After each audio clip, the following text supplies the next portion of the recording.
Hawkeye, this is November Foxtrot. The package is secure. I repeat, the package is secure. Proceeding to Waypoint 2, over. En junio de 1943, el Teatro de Operaciones del Mediterráneo se encontraba en una fase de transición. Tras la rendición de las fuerzas del Eje en el norte de África el mes anterior, los aliados habían comenzado a concentrar hombres, material y planificación en torno a una nueva fase de la guerra, la invasión del sur de Europa. En ese momento, Sicilia aparecía como el objetivo más inmediato. La isla ofrecía aeródromos, puertos y una posición estratégica que permitiría presionar directamente a la Italia continental. Para preparar ese desembarco, conocido en los documentos como Operación Husky, se desplegó una compleja red de bases aéreas, navales y de comunicaciones en el norte de África, Malta y el Mediterráneo central. Una de esas bases estaba situada en las afueras de La Valeta, en Malta. Aunque la isla había sufrido intensos bombardeos en los años anteriores, en 1943, funcionaba como un centro clave de coordinación aérea y naval. Desde allí se transmitían órdenes, informes meteorológicos, avisos de radar y comunicaciones cifradas entre escuadrones de bombarderos, escoltas de caza y mandos navales. En un entorno donde los movimientos de flotas y aviones dependían de minutos y palabras exactas, el trabajo de los operadores de radio se había convertido en una tarea silenciosa pero crítica. En una de las salas de comunicaciones de la base aérea de Lucca, trabajaba un operador de radio de rango suboficial, adscrito al servicio de señales. No era un oficial, ni un planificador. Su responsabilidad consistía en recibir, registrar y retransmitir mensajes que llegaban por distintos canales. Transmisiones en código Morse. Señales por radio de voz y despachos cifrados procedentes del Cuartel General del Mediterráneo. Su jornada se organizaba en turnos de varias horas frente a una mesa metálica, con auriculares, un manipulador telegráfico y hojas de registro. La mayor parte del tiempo se dedicaba a tareas rutinarias: confirmar recepciones, anotar horas, verificar códigos y pasar mensajes a la siguiente cadena de mando. En la primavera de 1943, ese trabajo se había intensificado. La preparación de Husky exigía una coordinación constante entre unidades dispersas por miles de kilómetros. Aviones que despegaban de Túnez o Libia necesitaban instrucciones precisas para evitar el fuego amigo. Los convoyes navales debían conocer las ventanas de cobertura aérea. Los centros de inteligencia enviaban avisos sobre movimientos enemigos detectados por reconocimiento o interceptaciones. Todo ese flujo de información pasaba, en algún punto, por manos como las del operador de Lucca. La sala de comunicaciones no era un lugar ruidoso. A pesar del volumen de mensajes, la disciplina exigía silencio, concentración y orden. Cada operador trabajaba en su estación, separado por tabiques bajos. En las paredes se colgaban relojes sincronizados con la hora oficial y mapas con zonas horarias y rutas aéreas. Un oficial de señales supervisaba el turno, revisando que los mensajes se procesaran según el protocolo. El operador en cuestión llevaba varios meses en Malta. Había sido destinado allí tras servir en estaciones de radio en el norte de África. Su experiencia no destacaba por acciones de combate, sino por su fiabilidad técnica. Sabía reconocer interferencias, distinguir señales débiles y mantener la calma en momentos de saturación. En los informes internos, se le describía como metódico y poco propenso a errores de transcripción, una cualidad apreciada en un entorno donde una cifra equivocada podía desviar un escuadrón entero. A comienzos de junio, los mandos aliados habían incrementado la actividad aérea sobre el sur de Italia y Sicilia. Bombarderos medianos y pesados realizaban misiones de ataque a aeródromos, puertos y líneas ferroviarias para debilitar la capacidad de respuesta del Eje antes del desembarco. Esas operaciones requerían una coordinación constante con unidades de reconocimiento y con los radares costeros. Las alertas sobre la presencia de cazas enemigos o cambios meteorológicos se transmitían en tiempo casi real. El 12 de junio, en el turno de tarde, la sala de comunicaciones de Luca recibió una serie de mensajes procedentes de una estación avanzada en el norte de África. Se trataba de informes sobre condiciones atmosféricas y actividad aérea detectada sobre el canal de Sicilia. Según los protocolos, esos datos debían ser retransmitidos al Centro de Control Aéreo, que coordinaba una oleada de bombarderos programada para esa noche. El operador registró los mensajes en su hoja, comprobó los códigos y los preparó para su transmisión. En apariencia, se trataba de un proceso rutinario. Sin embargo, en ese periodo la red de comunicaciones sufría problemas recurrentes. Las interferencias atmosféricas, el uso intensivo de las frecuencias y la necesidad de cifrar y descifrar mensajes provocaban retrasos y, en ocasiones, pérdidas parciales de información. Para compensarlo, se habían establecido normas estrictas sobre la confirmación de cada mensaje y su retransmisión por canales alternativos. En la práctica, esas normas no siempre se cumplían de manera uniforme.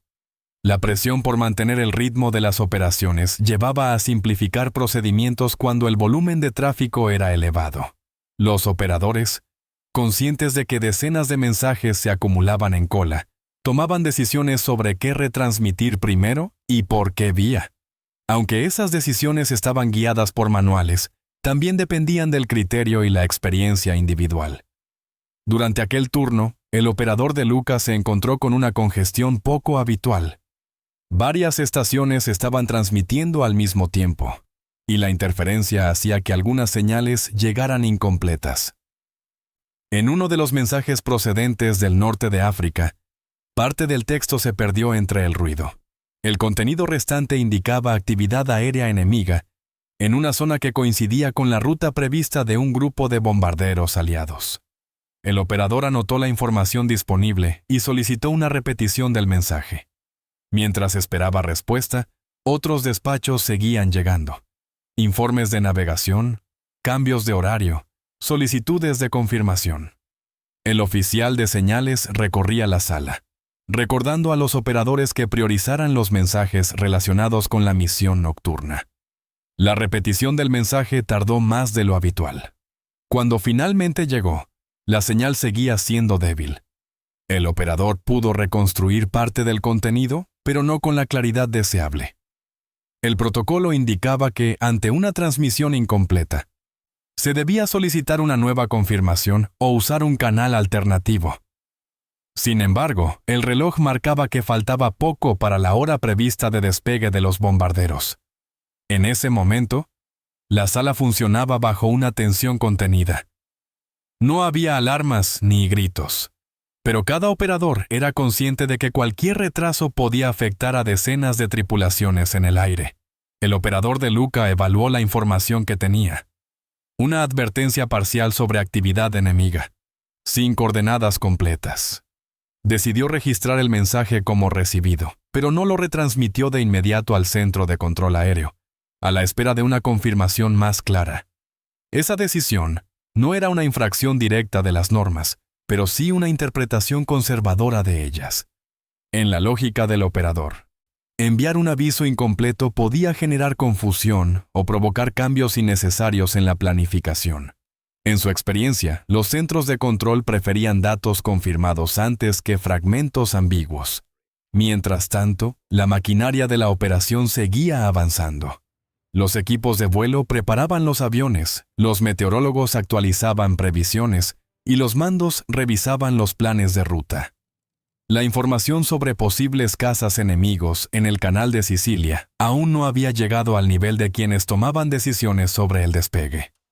La tarde avanzó hacia el anochecer. En la sala de comunicaciones, el flujo de mensajes disminuyó ligeramente, lo que permitió a los operadores ponerse al día con registros pendientes. El operador de Luca volvió a intentar obtener una confirmación más clara del informe inicial. La estación del norte de África respondió con otra transmisión, pero la interferencia persistía. Algunas palabras clave eran legibles, otras no. Ante esa situación, el operador optó por archivar el mensaje como incompleto y continuar con otras tareas. Desde su perspectiva, No se trataba de una negativa a comunicar, sino de una espera técnica. El sistema, sin embargo, no tenía un mecanismo automático para escalar advertencias parciales. Si un operador no las transmitía, quedaban limitadas a su registro local. A medida que se acercaba la hora de la misión, los bombarderos aliados comenzaron a despegar de sus bases. La ofensiva aérea se puso en marcha según lo previsto en los planes.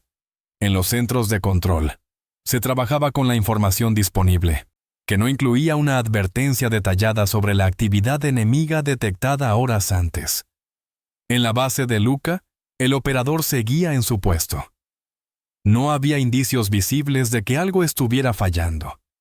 La rutina de la sala continuaba, con mensajes que iban y venían por las líneas de radio. En ese momento, la distancia entre una decisión tomada en silencio y sus posibles consecuencias aún no era perceptible. Durante las primeras horas de la noche del 12 al 13 de junio de 1943, la ofensiva aérea aliada se desarrolló conforme a los planes establecidos. Los escuadrones de bombarderos medianos, escoltados por cazas, cruzaron el canal de Sicilia en formación escalonada. Desde los centros de control se recibían reportes fragmentarios de navegación y consumo de combustible, pero no había indicios oficiales de una presencia enemiga mayor a la habitual. La información que había quedado incompleta en la base de Luca no había sido integrada en el cuadro operativo general. A cientos de kilómetros, en aeródromos italianos del sur, las fuerzas del eje mantenían patrullas de caza en estado de alerta variable. Los servicios de radar costero y observadores terrestres detectaban actividad aérea aliada de manera intermitente, y los mandos italianos y alemanes ajustaban sus respuestas en función de la disponibilidad de aviones y del combustible. Esa noche, la reacción fue más rápida de lo que algunos planificadores aliados habían previsto. Los primeros enfrentamientos se produjeron al oeste de Sicilia. Un grupo de cazas del eje interceptó una de las formaciones de bombarderos antes de que alcanzara su objetivo principal. Las tripulaciones aliadas informaron por radio de ataques dispersos, sin poder precisar cuántos aviones enemigos estaban implicados. En los centros de control, esos reportes se sumaron a otros mensajes de rutina, pero no activaron ninguna revisión inmediata del plan de vuelo. En Malta, la sala de comunicaciones de Luca seguía recibiendo transmisiones. A medida que avanzaba la noche, los mensajes se volvían más frecuentes y menos ordenados. Algunos aviones pedían confirmación de rutas, otros informaban de daños o de la pérdida de contacto con compañeros de escuadrón. El operador de radio que había gestionado el mensaje incompleto del norte de África registraba cada comunicación con la misma precisión que le era habitual, pero no tenía una visión global de la situación. En un momento del turno, llegó una nueva transmisión de la estación avanzada. Esta vez, la señal era más clara. El mensaje indicaba una concentración mayor de cazas enemigos en un sector específico del canal, con una referencia aproximada a una franja horaria que coincidía con el paso de la segunda oleada de bombarderos. El operador anotó la información y la preparó para retransmitirla. Sin embargo, el volumen de tráfico era tan elevado que el mensaje quedó en cola. Otros despachos, marcados como urgentes, se procesaron primero. Solicitudes de ayuda de aviones dañados, avisos de aterrizajes de emergencia, confirmaciones de rutas alternativas. Cuando finalmente el operador transmitió la advertencia, ya habían pasado varios minutos desde su recepción. En el centro de control aéreo, la información llegó de forma fragmentaria. El oficial encargado de coordinar las rutas la recibió junto a otros reportes contradictorios. Algunos indicaban actividad enemiga limitada, otros hablaban de enfrentamientos más intensos. Sin un cuadro claro, y con la operación ya en marcha, no se ordenó ningún cambio sustancial de planes. Las formaciones continuaron hacia sus objetivos asignados. Mientras tanto, en el aire, la situación se deterioraba. Varias tripulaciones informaron de pérdidas y de desorganización. Un bombardero tuvo que abandonar la formación por daños en un motor. Otro se desvió para evitar una zona de fuego antiaéreo más intensa de lo esperado. Los cazas de escolta, Ocupados en enfrentamientos dispersos, no siempre podían cubrir a los bombarderos más lentos. En la base de Luca, el operador de radio registraba estos informes sin conocer su impacto acumulado. Desde su posición, cada mensaje era un fragmento aislado. No había un sistema que integrara automáticamente todos los datos en una imagen operativa accesible a los operadores de nivel técnico. Esa separación entre quienes transmitían la información y quienes tomaban decisiones estratégicas era una característica habitual de la estructura militar de la época. A medianoche, los primeros aviones comenzaron a regresar a sus bases. Algunos lo hicieron con retrasos significativos. Otros no regresaron en absoluto. Los informes de pérdidas empezaron a llegar por los canales formales. En el centro de control, se elaboraban listas provisionales de aparatos y tripulaciones que no habían confirmado su aterrizaje. El operador de Luca recibió una llamada interna de un oficial de señales, solicitando una revisión de los registros de la tarde. Querían comprobar si se había recibido alguna advertencia previa sobre actividad enemiga inusual. El operador revisó sus hojas y localizó el mensaje inicial del norte de África, el que había quedado incompleto y no se había retransmitido de inmediato. El oficial pidió detalles. El operador explicó que la transmisión había sido débil y que había esperado una confirmación antes de enviarla. Desde el punto de vista del procedimiento técnico, esa explicación era coherente. Sin embargo, en el contexto de las pérdidas que se estaban contabilizando, la existencia de una advertencia previa, aunque incompleta, adquiría un peso distinto. La revisión interna no implicaba todavía una acusación formal. Se trataba de un intento de reconstruir la secuencia de comunicaciones. En esa reconstrucción, se observó que el mensaje inicial había llegado con suficiente antelación como para, en teoría, haber influido en la planificación de la misión. El hecho de que no se hubiera integrado en el flujo de información principal se convirtió en un punto de interés. Al mismo tiempo, otros fallos de la noche también salían a la luz. Hubo problemas de navegación, errores en las previsiones meteorológicas y una respuesta enemiga más coordinada de lo previsto. La operación, en conjunto, no había fracasado, pero había resultado más costosa de lo que los mandos esperaban. En los días siguientes, el Cuartel General del Mediterráneo solicitó informes detallados a las bases de comunicaciones. Malta, como nodo clave, recibió especial atención. Los registros de Luca fueron revisados por oficiales de inteligencia y de señales. En esos documentos, el mensaje incompleto del 12 de junio figuraba como una anomalía menor, pero presente. El operador de radio fue entrevistado por un oficial investigador. La conversación se centró en los procedimientos seguidos durante su turno. ¿Cómo había gestionado la congestión de tráfico? ¿Por qué había considerado el mensaje incompleto? ¿Y cuánto tiempo había pasado hasta su retransmisión? El operador respondió de manera técnica, describiendo las interferencias y la falta de claridad del texto original. No hubo una conclusión inmediata. La investigación se movía en un terreno ambiguo, donde múltiples factores se superponían.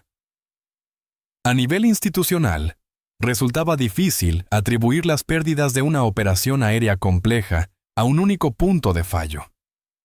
Sin embargo, el episodio puso de relieve una limitación estructural: la dependencia de decisiones individuales en la transmisión de información crítica. En los días posteriores, se introdujeron ajustes menores en los protocolos de Luca. Se reforzó la instrucción de retransmitir advertencias incluso si estaban incompletas, siempre que indicaran una posible amenaza. También se establecieron canales alternativos para evitar que mensajes importantes quedaran en cola durante picos de tráfico. Para el operador de radio, la rutina continuó. Volvió a su mesa, a sus auriculares y a sus hojas de registro. La experiencia de la noche del 12 de junio no había producido una sanción ni un reconocimiento. Había dejado, en cambio, una marca discreta en los archivos y en la memoria de quienes revisaban las comunicaciones. A medida que la preparación de la Operación Husky avanzaba hacia su fase final, el flujo de mensajes no disminuyó. Las lecciones aprendidas se incorporaban de forma incremental, sin grandes anuncios. En ese contexto, el papel del operador seguía siendo el mismo: recibir, anotar y transmitir, con la precisión que la tecnología y las circunstancias permitían. El sistema, con sus fortalezas y sus limitaciones, seguía funcionando. Las consecuencias de una decisión tomada en una tarde de junio aún se estaban evaluando en informes y reuniones. Lejos de la sala silenciosa donde se había producido. En las semanas que siguieron a la ofensiva aérea de mediados de junio, el Mediterráneo se convirtió en un espacio de preparación continua. La Operación Husky, fijada finalmente para comienzos de julio, requería una coordinación aún más precisa entre fuerzas aéreas, navales y terrestres. Las lecciones extraídas de las misiones anteriores se incorporaban a los planes, aunque no siempre de manera uniforme. En los centros de mando se hablaba de mejorar la fluidez de las comunicaciones, pero en las estaciones de radio el trabajo seguía dependiendo de operadores individuales y de equipos que ya estaban al límite de su capacidad. La base de Luca continuó funcionando como un nodo clave.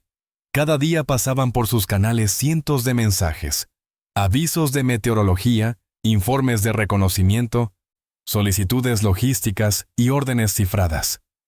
El operador de radio implicado en el episodio del 12 de junio seguía asignado a los mismos turnos. No había sido apartado ni trasladado. Para la estructura militar, su actuación se consideraba un elemento dentro de una cadena de factores, no una causa aislada. Sin embargo, la revisión de los procedimientos sí había tenido un efecto concreto en su trabajo diario. A partir de finales de junio, las instrucciones internas enfatizaban la retransmisión de cualquier información que indicara una posible amenaza, incluso si los datos eran incompletos. Esa modificación, aunque breve en los manuales, alteraba la lógica práctica del trabajo. En lugar de filtrar mensajes ambiguos, los operadores debían pasarlos al siguiente nivel, dejando que fueran otros quienes evaluaran su relevancia. El 2 de julio, una semana antes del desembarco en Sicilia, se produjo una situación que puso a prueba ese cambio. Una estación de radar en el norte de África transmitió una alerta sobre movimientos navales detectados en el estrecho de Messina. La señal era irregular y las coordenadas no estaban completamente claras. En el pasado, un mensaje así habría sido archivado a la espera de confirmación. Esta vez, el operador de Luca lo retransmitió de inmediato al Centro de Control Naval. La reacción fue moderada, los mandos navales tomaron nota, pero no alteraron los planes de convoyes en ese momento. Días después se comprobó que la alerta correspondía a movimientos rutinarios del eje, no a una amenaza directa para la flota de invasión. El episodio no tuvo consecuencias visibles, pero reforzó la idea de que la red de comunicaciones estaba adoptando una postura más preventiva. Para el operador, ese cambio implicaba una carga adicional. Transmitir más mensajes, incluso los dudosos, aumentaba el volumen de tráfico y la posibilidad de saturación. Aún así, se ajustó a las nuevas normas. En el entorno disciplinado de la base, no se debatían los fundamentos de las órdenes. Se cumplían. El 10 de julio, cuando comenzó el desembarco en Sicilia, la sala de comunicaciones de Luca operaba en un régimen casi continuo. Las transmisiones no se detenían ni de día ni de noche. Desde allí se coordinaban apoyos aéreos, se recibían informes de las playas y se gestionaban solicitudes de evacuación médica. El operador formaba parte de un turno rotativo que apenas permitía descansos prolongados. Durante los primeros días de la operación se repitieron los problemas habituales: interferencias, mensajes solapados, retrasos inevitables. Sin embargo, la experiencia acumulada y los ajustes recientes reducían, en cierta medida, el riesgo de que una advertencia quedara aislada en un registro local. A mediados de julio, cuando las fuerzas aliadas avanzaban hacia el interior de la isla, los informes de comunicaciones comenzaron a reflejar un mayor nivel de fiabilidad. No porque la tecnología hubiera cambiado de forma radical, sino porque los procedimientos se habían adaptado a las limitaciones conocidas. El recuerdo de episodios anteriores, como el de junio, estaba presente en la forma de operar. aunque rara vez se mencionara de manera explícita. El operador de Luca fue citado una vez más por un oficial de señales para revisar los archivos de junio. La investigación inicial no había concluido con una resolución formal, pero se seguía recopilando información para un informe más amplio sobre fallos de comunicación en el teatro mediterráneo. En esa revisión se compararon los registros de Malta con los de otras bases. Se comprobó que mensajes similares habían sufrido retrasos o pérdidas en distintos puntos de la red. Esa constatación desplazó el foco de la responsabilidad individual hacia la estructura. La red de comunicaciones, diseñada para un volumen de tráfico inferior, estaba siendo utilizada a una escala para la que no había sido pensada originalmente. Los operadores, por competentes que fueran, no podían compensar todas las deficiencias técnicas y organizativas. Aún así, en los documentos internos se mantuvo una referencia al mensaje incompleto del 12 de junio. No como una acusación directa, sino como un ejemplo de cómo una advertencia puede diluirse cuando depende de decisiones locales. Para el operador, esa mención no tuvo consecuencias inmediatas. Continuó desempeñando su función, ahora con una mayor conciencia de que incluso una señal débil podía tener implicaciones más allá de su mesa de trabajo. Hacia finales de julio, con Sicilia prácticamente bajo control aliado, la intensidad de las operaciones aéreas se redujo ligeramente. La base de Luca siguió siendo un centro de tránsito de información, pero el ritmo ya no era el de las semanas previas al desembarco. En ese contexto más estable, los mandos comenzaron a preparar evaluaciones de lo ocurrido. El operador, como muchos otros suboficiales técnicos, no participó en esas evaluaciones. Su papel se limitaba a proporcionar registros cuando se le solicitaban. En ellos quedaban reflejadas horas, códigos y breves descripciones de mensajes. No había espacio para explicar dudas, interferencias o decisiones tomadas en segundos. Esa distancia entre la experiencia vivida en la sala de radio y la interpretación posterior de los documentos marcaba una brecha difícil de cerrar. El sistema convertía la actividad humana en líneas de texto, y esas líneas eran las que se analizaban en los despachos.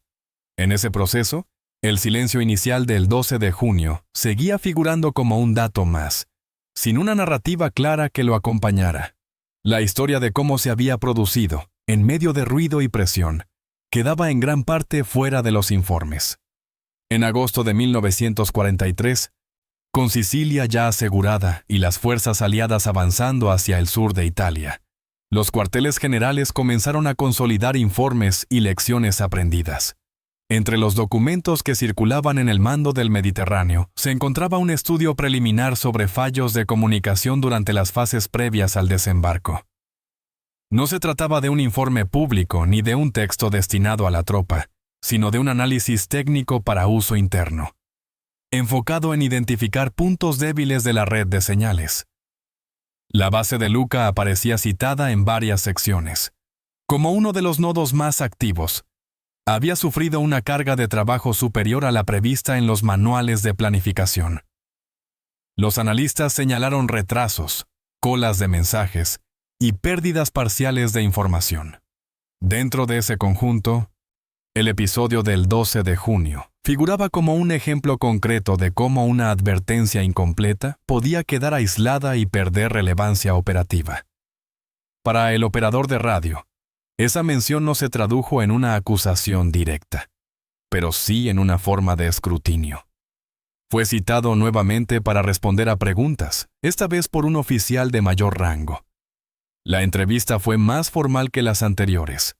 Se le pidió que describiera con detalle las condiciones técnicas de aquella tarde, el nivel de interferencia, el número de estaciones activas, el tiempo exacto entre la recepción del mensaje y su archivo como incompleto. El operador respondió apoyándose en sus registros y en su memoria. Explicó que la señal había sido débil y que había intentado obtener una repetición antes de retransmitirla. También describió la congestión de tráfico que obligaba a priorizar mensajes marcados como urgentes por otros operadores y oficiales. En ningún momento se le acusó de negligencia, pero quedó claro que su decisión de esperar una confirmación había tenido un efecto indirecto en el flujo de información. Al mismo tiempo, otros testimonios y documentos mostraban que situaciones similares se habían producido en distintas bases. En Túnez, en Trípoli y en aeródromos avanzados, operadores habían tenido que decidir qué mensajes transmitir primero cuando las líneas estaban saturadas. El problema no era exclusivo de Malta, sino sistémico. A pesar de ello, el aparato administrativo tendía a buscar puntos concretos de mejora, y esos puntos se traducían a menudo en cambios de procedimiento y en anotaciones sobre actuaciones individuales. En el expediente del operador de Lucca se incluyó una breve referencia al episodio, sin sanción ni recomendación formal, pero como parte de su historial de servicio. Esa anotación no tuvo un impacto inmediato en su carrera. Continuó en su puesto hasta finales de 1943, cuando fue trasladado a otra estación de comunicaciones en el sur de Italia. El traslado se debió a la redistribución general de personal tras la campaña de Sicilia, no a una medida disciplinaria. Sin embargo, el episodio de junio seguía existiendo en los archivos. En su nuevo destino, el trabajo era similar. Las operaciones avanzaban hacia la península italiana, y la red de comunicaciones seguía siendo un elemento crítico. Los procedimientos revisados tras Husky estaban en vigor, y los operadores retransmitían advertencias con mayor rapidez, aunque eso generara más tráfico y más trabajo para los centros de control. En los meses siguientes, la guerra continuó con la misma mezcla de planificación detallada y fricción constante. Las comunicaciones mejoraron en algunos aspectos y siguieron fallando en otros. Los informes internos mencionaban avances técnicos, como la mejora de equipos y la ampliación de frecuencias, pero también reconocían que la fiabilidad absoluta era inalcanzable en condiciones de combate. Para el operador, el recuerdo de la tarde del 12 de junio se convirtió en una referencia personal. No se hablaba de ello en voz alta, pero influía en la forma en que abordaba cada mensaje dudoso. Prefería retransmitirlo y dejar que otros evaluaran su importancia. Esa adaptación individual reflejaba el cambio más amplio que la institución intentaba implantar. A finales de 1943, cuando la campaña en Italia se había vuelto más lenta y costosa, los informes sobre comunicaciones ya no mencionaban de forma destacada el episodio de Malta. Había sido absorbido por una acumulación de datos y análisis. La guerra generaba constantemente nuevos problemas, y los antiguos pasaban a un segundo plano. Sin embargo, en los archivos, la referencia seguía allí, una línea entre muchas otras, indicando que una advertencia parcial no se había integrado a tiempo en una operación aérea. No explicaba el ruido, la presión, ni las decisiones tomadas en segundos. Solo registraba un hecho administrativo. El sistema militar avanzaba apoyándose en ese tipo de registros. A partir de ellos se elaboraban conclusiones, se ajustaban procedimientos y se asignaban responsabilidades difusas. En ese proceso, la experiencia concreta de un operador de radio quedaba reducida a un elemento más de una cadena larga y compleja. Cuando el operador terminó su servicio en el Mediterráneo y fue reasignado a tareas menos expuestas, no recibió ni reconocimiento ni reproche por aquel episodio. Su carrera siguió un curso ordinario, como la de miles de técnicos cuya labor rara vez se hacía visible.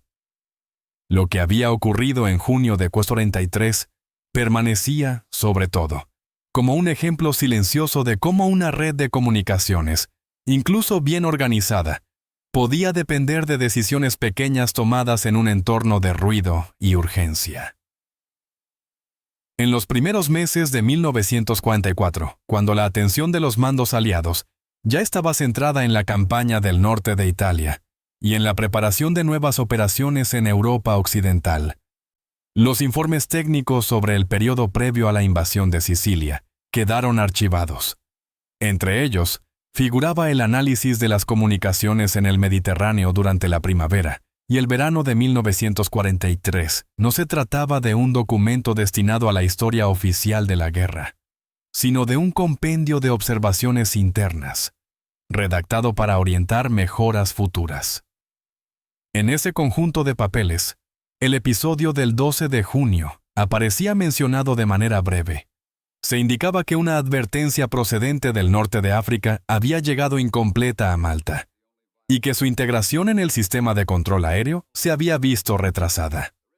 El texto no asignaba culpas personales ni describía consecuencias directas, pero sí lo utilizaba como un ejemplo de los límites de la red de señales cuando operaba bajo una carga elevada.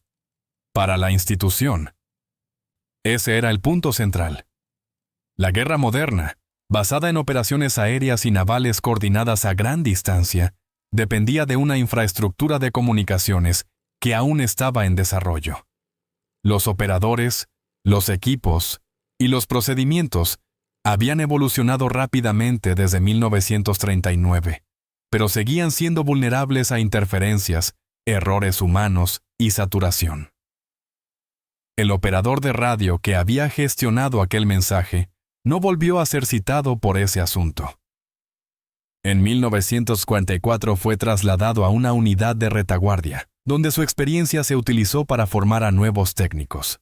Su expediente incluía la anotación de junio de 1943, pero sin comentarios adicionales. Para los responsables de personal, era una línea entre muchas otras, sin un peso determinante en su valoración global. Con el paso del tiempo, su servicio en Malta se convirtió en una parte más de una carrera discreta. No participó en combates ni en decisiones estratégicas. Su contribución se había dado en el plano de la transmisión de información, una tarea esencial pero rara vez visible. En los registros oficiales, su nombre no figuraba asociado a la Operación Husky, ni a los grandes hitos de la campaña del Mediterráneo. A nivel institucional, las lecciones extraídas de 1943 sí tuvieron efectos más duraderos. Se ampliaron las redes de radio, se introdujeron equipos más potentes y se refinaron los protocolos para gestionar mensajes incompletos o ambiguos.